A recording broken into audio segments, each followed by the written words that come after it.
How many roads must a man walk down before you call him a man? How many seas must a white dove sail before she sleeps in the sand? How many times must the cannonballs fly before they pour up a hand? Yes, my friend, is blowing in the wind. May 21, 1987 will long remain a day of ignominy in the history of modern Singapore. It is the day when Lee Kuan Yew, then senior minister, in an arrogant but foolish display before his young cabinet colleagues that he was omniscient in national politics, instructed the supine new head of the Internal Security Department to commence Operation Spectrum, leading to the arrest and detention of 22 young Singapore men and women professionals and social workers on the pretext that they were dangerous Marxists who had planned to overthrow his PAP government through violence and replace it with a Marxist government. They were, in truth, no more Marxist than the average Singaporean. How those 22 young men and women without military training and or hardware were going to accomplish this monumental task was not spelled out to this very day. It is all a figment of Lee's overwrought imagination. They were in fact caring men and women with a keen sense of social justice. Lee Kuan Yew has often used the pretext of communism to move against perceived political opponents so as to neutralize them. As communism began to wane worldwide, Lee Kuan Yew switched to labeling his political opponents as Euro-communists in the arrest and detention of several other professionals some years earlier. Communism is now passé, so his agile mind began to conceive possible opponents as Marxists in its place.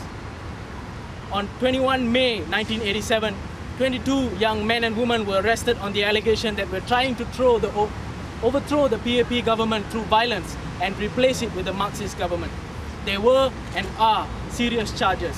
No guns, no ammunition, no armaments of any kind whatsoever were ever seized or produced to substantiate this fatigued allegation. One can rightfully conclude that Lee Kuan Yew is a sick person with an overwrought imagination. Not a single Marxist was ever tried in a court of law. Why? Because there was never any evidence. No evidence was ever produced to substantiate Lee's grievous allegations, except for the statements of the detainees obtained under duress from the detainees. And those, as we know, are not worth the paper on which they were recorded. Unquote. Best, Francis Xiao, 20th May 2009.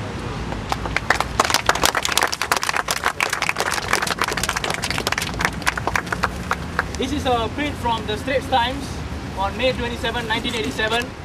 They ran consecutive articles for 4 days, labeling all these people, and as you can see, they are not stating alleged conspiracy, alleged Marxist. They are stating it as fact. They have been spoon-fed by the Ministry of Home Affairs and basically printed this and disgraced all these people in their paper. They should be ashamed of themselves. Every single Straits Times journalist should be ashamed of themselves for not doing more at this point of time. And in March this year, March 2009, the young PAP taking a leave from Communist Youth of China. Now shouldn't they be investigated for something else?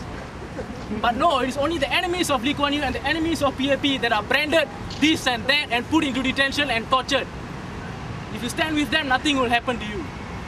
That is one of the main reasons why we are here today, because of this article. Now we are going to commence with the poetry reading by Nora Zul. Once we were dreams, dreams that would blanket grey skies, dreams that could bind human cries. Dreams danced across our land, powered by youth, fueled by faith. Dreams stumbled on the 21st of May. Unheralded knocks on doors, coarse shouts, and a coarser interruption to life. They broke the doors of our hearts, erected steel bars in their place. Our imprisoned dreams could find no flight.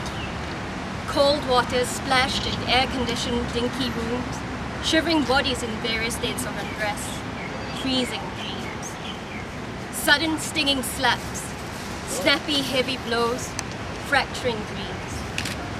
The heat of our dreams could not match the cold of their steel in the place where even dreams had to die. Finally, they let us leave. We took nothing except the shackles in our heart and the dregs of dreams barely remembered. Do dreams truly ever die? Family, friends, burning faith continue their healing